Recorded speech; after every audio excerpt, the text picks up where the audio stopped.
Hello everyone and welcome back to Farming Simulator 22. We're back here on No Man's Land with Grober's Games. As you can see here, I did not only buy one shed, I bought two. And I bought two because originally I thought these sheds were going to be $10,000 a piece, but it turns out they're only 5, so we're going to need all the space we can get for all our equipment here. We're going to get rolling here right away with the Oliver. Just because I just realized that these tires actually will kill off the crop the next growth stage, so we're gonna have to get rolling and get to weeding right away, so that way we can get everything done. So I decided to buy two sheds because we're gonna need the space, especially with when we get our harvester and our little gravity wagon that we're planning on getting. So the plan is right now is that we're gonna knock out weeding tonight before we get into the next growth stage, because it turns out, even though these tires do say they're row crop tires, I tested them on one of my maps and it turns out they'll actually start crushing the plants or killing them off if we drive through our field with them. So we only got tonight to get out here and get everything weeded, so it's going to be a long evening for us. And we're going to be working in the dark, which I really, really, really hate to do in real life. Just because it's harder to see, especially when you get rolling and all the dust and everything. It just seems like just working in the dark is no fun. We'll leave it at that. But I figure the plan going forward right now is that we're gonna spend tomorrow taking out as much as that lumber as we can on our property, and we'll hopefully be able to have enough money to pick up the harvester we're looking at, which is going to be an old John Deere one. I'll give you a hint. It's a mod by Tire to Iron Modding, so if you know any of his mods, you kind of already know probably what one I'm looking at picking up. But we're gonna pick up that, and then we're gonna pick up one of the Kilbros gravity wagons. It's gonna be one of the same ones I used in my Elm Creek series, just because I haven't found any other gravity wagons I really want to use. I did find one other one, but it's not to my liking, at least not quite as much as these ones that Tired Iron Modding has made as well, so we're going to stick with those for this playthrough for now. And I was thinking the other day about the series, and I know I keep saying we're going to buy a plot of land right next to us, but I do not know if that's a good idea, especially with us, since we're going to be going into the winter shortly. I think it might be better for us to buy a plot of land with more lumber on it, just because I don't think the trees we have left to harvest on this plot of land is going to be enough to sustain us while keeping us growing for our farm, I guess, is my biggest concern right now. And I think, like I said, I think the smartest idea is we might buy a plot of land where we have quite a bit more lumber. Like, I was thinking either 12 or 22 might be the best option, because they're such a large forested area over there. And we could probably almost go for 40 as well. But I was thinking either one of those few areas, just because, like I said, we're going to need to keep ourselves busy in the winter with logging. And we're going to also need to be able to sustain ourselves with income. And logging is literally our biggest income. Right. Well, it is our only income as of right now, because that's the only way we've made any money. And with that, we can always buy another piece of land. Buy the next piece of land we need right next to us after we get the funding off from that land, and then we can just always we could always start putting up our like own production facilities out there. Like maybe think about putting up a sawmill or something like that out there. But I was thinking either 12 or 22. It depends on the terrain, I guess, is my biggest concern. Like what's flatter, what's going to be more appealing to me right away when we buy a piece. But I think that's where we're going to start with our next piece of land first. That way, like I said, during the winter, we'll be able to keep logging. Granted, Oliver will probably be spending most of its time outside again, because we'll end up hauling it over there. We got a tree on that rock too. We could take in, but we'll end up be able to log over there, and then we can always acquire another piece of ground over here. Yep. There we go. And that way, we can be able to sustain our farm as we expand out here. Oh boy, this is starting to get really tough to see with it as it gets darker out. Might have to kind of look at the map here for oh nope. Let's disable that. Yeah, we're starting to miss a few weeds here. There we go. I could kind of see them, but it's a little bit of a challenge yet. Another thing I was thinking, because I'm starting to really get into this series here, I was thinking of maybe, instead of doing the 3 episodes a week thing, I'm thinking about maybe doing a 4th one on Sunday now, but I haven't fully committed to that yet. Sorry to keep doing this. I just really want to get as much of the weeds as we can, and it's really hard to see where we're going in this field for weed coverage, so to speak. But I'm thinking about maybe releasing another episode on Sundays, even though Sundays I just kind of been leaving it as like a break from everything. But I'm starting to get into the rhythm now that I feel comfortable like releasing a little bit more, but not too much, just because if I get into an issue, like if I get sick or real life stuff comes up, I don't want to start accidentally slacking, so to speak. And another thing I figure I would do at the beginning of this episode too, and I just thought of it, is I'll kind of update you guys on the video software. So the software I've been using, I won't give the company name or anything. I originally said we've been having video issues with coming out of sync when we do the time lapse and speed up stuff. So we ended up reporting it to them, and they basically kind of told us that it's not a bug, it's all on our own ends, and that we need to do a certain thing in the program. But the issue is that the dozen of people who have been helping me with this problem, because I've been going to the forums to do this, to get help, they basically have run at least a dozen or more tests on each person has, and these are people who have used this software a lot longer than I have, so they really know what they're doing, and they can all replicate this problem, and they know it's a bug. But so basically, with the company telling us it's just a bug, it's not their concern, it has kind of left a sour taste in my mouth right now.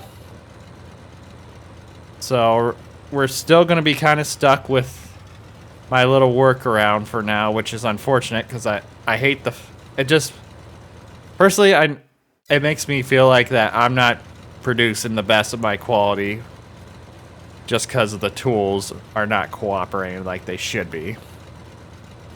And that frustrates me a little bit, especially when I paid money for this software to do something that I didn't have any issues before until they recently updated it. And I haven't been able to find an older version to revert it back to where I can keep producing the videos the way I was before. So it's going to be like this for a little while longer, I imagine. The unfortunate part is I don't see it getting a remedy to it for quite a while if it does, which is very upsetting to me as a customer, so to speak. But and the other thing is, I don't really want to invest into another software, not at this time right now, just because I've already invested quite a bit into this other software that's not performing like it used to, so to speak. So we'll see what happens in the following months, because it's been about a month since they've given us that answer, and I keep forgetting to bring it up in the episodes and explain everything and such, just because I was hoping to having it fixed sooner than this, but it turns out that we're just going to be kind of limping along here yet, with the whole time lapse stuff and such. So, but right now I think we're gonna jump into our time lapse here, and it's getting really dark really fast here. I'm hoping that you're going to probably see me going in and out of the map a lot, just to kind of keep where I'm at, because like I said, I'm having a difficult time trying to see where I just went with this roll cultivator to get everything weeded. So we're going to do this field, and then we're going to head over and do that one, and then we're going to just head into the next morning right away and start logging right away. So we'll do this and get things going, and hopefully we'll get enough logs cut down and chopped up that we'll be able to afford our combine tomorrow and maybe bring it home. So we'll see you guys at the end of this all.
All right, everyone. I think we're getting to the point where I'm gonna start wrapping up this episode. We got first load. Oh, our first. Why? Okay, there we go. Interesting. There it goes. Okay. Oh, I know why. It's because I keep getting too close to that. I was trying to figure out why I couldn't get the strap down, but I was hitting the straps on the bag lifter here. So it looks like our first load was pretty dang good. I mean, we got almost 20 grand out of it. This one I know we definitely won't, especially since those other few trees we had on there were being a little bit stubborn. But we're gonna haul this load in, see what we got. And then I think in between episodes, I might do enough vlogging by myself and my off-screen time. We might bring in 1 or 2 loads here.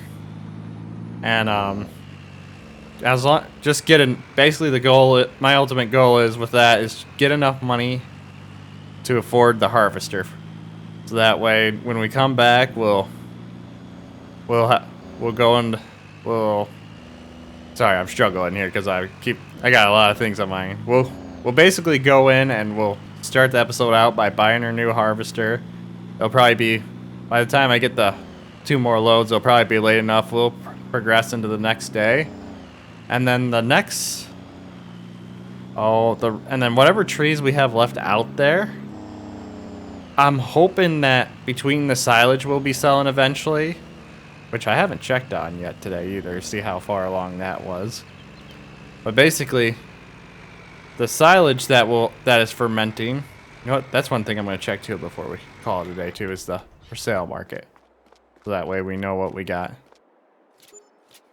So 15 grand, so at least another good load, maybe a partial, because it's gonna cost about 60 grand to get the setup I want for our first year of harvest. It looks like for the most part we got most of the weeds out of the field. They're just little specks here and there, unfortunately, but it didn't go too bad working that bean field at night. Nothing really great. The stone picker would be nice, but there's a better one to get before that one. The iconic one would be the real one to go after. Otherwise, there's nothing on the for sale market that we really need. But yeah, I think in between episodes, I'm gonna at least do another full load, maybe 2, depending how this load looks. And I'll sell the one in off time. We'll come back, like we did the one episode, and we'll sell it off here, and then we'll hopefully be able to get the combine to fit on this trailer. If not, it'll be a long trip back if we're not able to get it fit on there, and then we'll hook up the wagon behind here on this little hitch. That first episode mistake is really paying off right now. I've used that hitch quite a bit to haul a bunch of stuff back, and this Ford has been through a haunted ratchet straps over there, jeepers. Has been through a lot of work already. So has that Oliver, but yeah, so we're gonna end it. Like I said, next episode, I'm planning to hopefully get our first harvest going with our new combine when we get purchased. So if you guys enjoyed this episode today, please give it a thumbs up. That way I know to keep going with the series. If you're enjoying the content, please subscribe to the channel so you can stay up to date to all the videos. Above all else, I hope you all have a wonderful rest of the day. And thanks for watching.